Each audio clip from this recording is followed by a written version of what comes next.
Let's take a look at your course project. Your course project is worth a lot of points, and so I want to make sure that the instructions are very clear. And I want you to reach out to me if you have any issues or don't understand some of the instructions. Early on in the semester, you were asked to select a species that was on the red list of threatened species, create a plan for creating a captive population that we can manage, and we can try to overcome some of the challenges of managing wild populations, like keeping genetic diversity there, making sure we don't have this extinction vortex where genetic diversity, demographic stochasticity, and environmental effects can really drive that population down into extinction. A couple of things I want to point out. Your SSP should be heavily supported by primary literature. Remember what primary literature is. This is literature that has been peer-reviewed. So this is going to be things from scientific journals. So this is information from scientific journals, not just websites. Now, we are allowing you to use other SSPs and information from like Fish and Wildlife to put data into your particular species. But you also want to support it with some primary peer-reviewed literature. Now, when we talk about peer-reviewed literature, we have primary literature, we also have secondary literature. Primary literature is going to be articles that provide new data.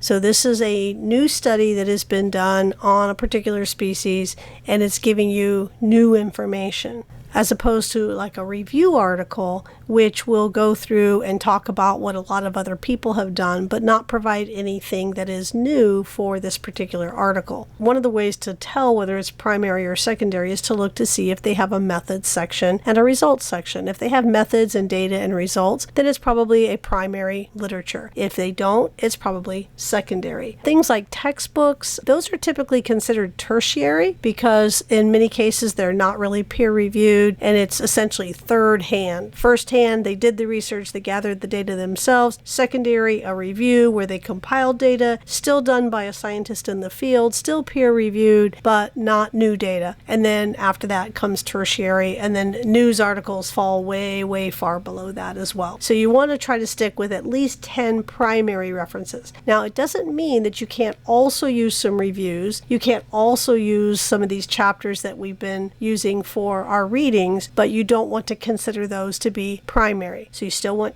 10 primary sources. Remember also, when you bring in that literature, there's two very important things. One is you want to give strong evidence using this literature. So rather than just saying a very general statement about what some author said, provide the data on what they show for the percent heterozygosity or the amount of genetic diversity in this population. Provide real evidence, not just general statements. And then, of course, what you want to do behind that sentence where you state that is use your parenthetical reference. Everything that you cite at the end in your section that's called the literature cited should be parenthetically cited somewhere in the text, preferably where you give some actual data as evidence. Now, you also want to make sure that you paraphrase. In science, we rarely quote. We almost always just paraphrase. So you will not see in these scientific journals that you're picking up very many quotes at all. We paraphrase. So make sure that you're paraphrasing. And in that respect, you also want to make sure that you hand this in time to be able to get your Turnitin report in Canvas and look at it and make corrections if you need to. If something isn't being paraphrased enough, it will flag it and you can go back and look at it. And I will show you at the end of this how you go in and find the video for how to look at your Turnitin report. As it says here, we don't really want to use blogs, we don't want to use just random websites, news articles, we want scientific literature. You're going to be bringing in information from the genetic tables. You can go into this link on genetic tables, you can find your species, so I'll just go ahead and pick this one. We get this table. You've looked at this table in one of your weekly assignments. Once again, when you are applying this information to your species and you're making statements, please make sure that you refer to the numbers and what they mean. Not just a general statement like the species has low low population size. Well, what is the population size? And has it decreased? Has it increased? What are the numbers that tell you that? So the whole reason for having numbers here is that you can provide that as real evidence, not just general statements. If you don't find your exact species, then you'll have to use a species that is closely related to it.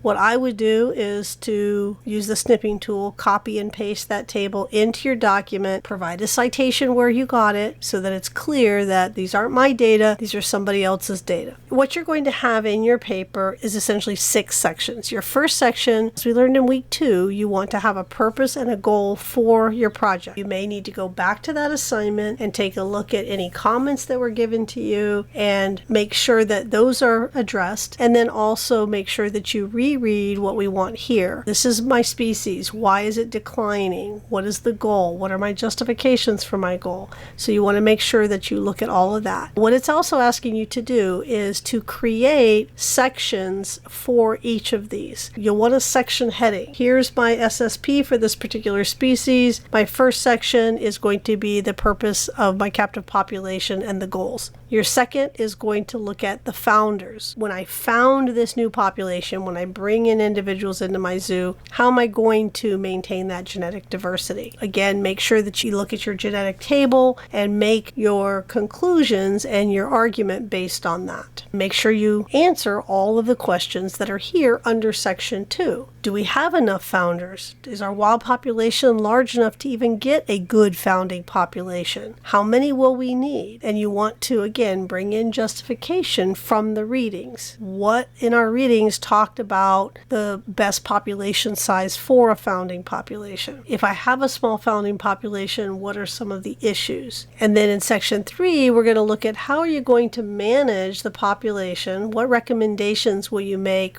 in how this population is going to be managed in its growth phase? You have your founding population, and now we want to keep it going. How are we going to do that? You want to look at some of these different terms, incorporate those. I would probably define them along the way and then bring in the data from your species, and then what are the implications of these concepts for your species and the management of your species. And you're going to be doing some calculations like you did in some of your weekly assignments. So down here it says you're going to calculate the number of births, the breeding number of pairs you're going to need for your 5-year target population size. We did that in a previous assignment. Now you're going to apply that to your species. In section 4, you're going to look at a plan for the management phase. So here we were in our growth phase. So we founded the population, we grew it up to a larger size. Now how are we going to manage that population? Now we might have a population that actually spans over several different institutions. Maybe we have several zoos that are involved in trying to maintain this population. How are we going to manage this as we move forward? You're going to want to look at some of the points here that they tell you to discuss. The points that are here that telling you to discuss should also be reflected in the rubric. But I would look at both just in case there's something listed in one place where it's not in another. And then you've got your conclusion. Now you just want some concluding thoughts. I've presented all this information. What is my goal? How am I going to found the population? How am I going to grow it? How am I going to manage it? And now, what are my overall conclusions? And then you'll have your reference section. Remember, your reference section should be in APA format. Let me go over this a little bit. This is what it looks like at the end. So this is in your literature cited, last name of your author and then first initials, followed by the year. Here is the article title. The article title here should not capitalize each word. You see capitalization here. This is the journal title. This right here is the article title, and we're only capitalizing either that first word or if there's obviously a proper noun in it. And then we're also giving the volume and the pages. Now notice here you don't have to really give a DOI, like a web address. If you have one, it's not wrong to put it in there, but what is incorrect is to put the DOI without this information. You definitely want to make sure you have the journal name, volume, and pages. You also want to alphabetize your references. In a book, what you're going to do here is this is the title of the book. And then it's also telling where it was printed. So what is the publisher? The publisher here is Cambridge University Press. If it's a chapter in a book, we're going to essentially give the name of the chapter and then what book it was from. And again, since it's a book, we are going to give the publisher of that book. This shows how to cite a dissertation. Notice you don't see how to do a web reference. Part of that is because we really don't want to be using a lot of web references. We want to use scholarly articles. If you do use a web reference, I strongly encourage you to put in the access date. The reason for the access date on a website as opposed to here on a journal article, this journal article is not going to change. It was printed, that's the way it is. If they're going to change it, they're actually going to go and put out a new publication, which is a correction. They're not going to just go and change this article. Websites are a different story. Websites can change depending on when it's last updated. So if I want to find the same information you did, I need to know when you accessed it because it might be different now when I access it. So you want to make sure that you go ahead and put those access dates on if it's a website only and it looks like something where that information could change. When you cite these in the text, you're going to use the author year format. At the end of the sentence where you use this first one, since there are two authors, you would say Armstrong and Santameyer 2013. If it has more than two, you're going to use et al. So if this had 3 authors, then it would just be Armstrong et al. However, if you use et al. Up in your parenthetical reference, which is what you use in the text of your paper, you still list all the authors back here in the reference section. We still want to give them credit back here. We just didn't want to make our parenthetical reference super long because it gets in the way if we do that. Some of the submission requirements. You want this to be no more than 8 pages. Line spacing is up to you. You want to make sure you include all of those sections that are clearly organized. You want the right information in the right places, and you want section headings on it. As you're writing this and afterwards, go back through here and make sure that you've covered all of the items in the rubric. If you run into any problems or issues or have any questions about your project, please let me know as soon as possible so I can help. Have fun with your projects.